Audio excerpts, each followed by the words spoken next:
Friends, இன்றைக்கி மாடியில் பறித்த முடக்கத்தான் இலையை வந்து இன்றைக்கி நம்ம தோசையில் கொஞ்சம் ஊற்றிக்கலாம்.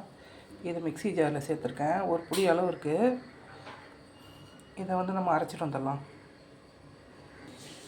கொஞ்சோண்டு தண்ணி விட்டு நல்லா ஃபைனாக அரைச்சாச்சு. இது இந்த மாவோடு சேர்த்துக்கலாம். இது இட்லி மாவு தான் இது. இந்த மாவோடு சேர்த்துட்டு நம்ம எப்படி நம்ம தோசை ஊற்றுறோமோ அந்த மாதிரி நல்லா மெலிசாகவே வரும். ஒன்றும் கசப்பு எதுவுமே இருக்காது. நார்மலாக தோசை சாப்பிட்ற மாதிரி தான் இருக்கும். இது வந்து அவ்வளோ மருத்துவ குணம் உள்ளது. நீங்கள் ஒரு வாட்டி ட்ரை பண்ணி பாருங்கள். உங்கள் பக்கத்தில் இந்த இடம் மெட்ராஸில் இது கிடைக்கிறது கொஞ்சம் கஷ்டம். நாங்கள் விதை போட்டு வர வச்சேன். நான் ஊர் பக்கம்லாம் இது ஈஸியாக கிடைக்கும். இந்த மாதிரி தோசை ஊற்றி சாப்பிட்டு பாருங்கள், நல்லாயிருக்கும் பாருங்கள்.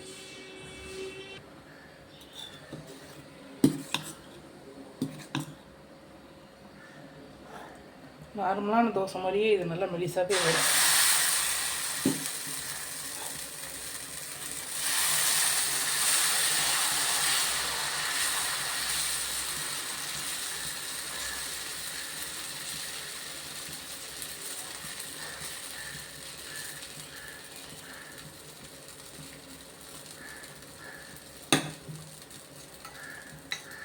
தோசைக்கு நல்லெண்ணெய் நல்லாயிருக்கும்.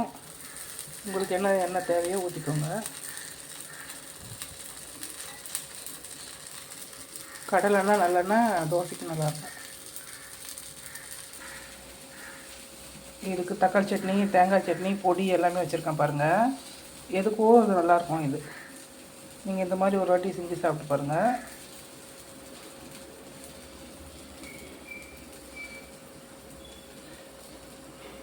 ஹெல்த்தியான ஃபுட்டு இது. உடம்புல எந்த ஒரு வலி இருந்தாலும் இது ஈஸியாக போயிடும்.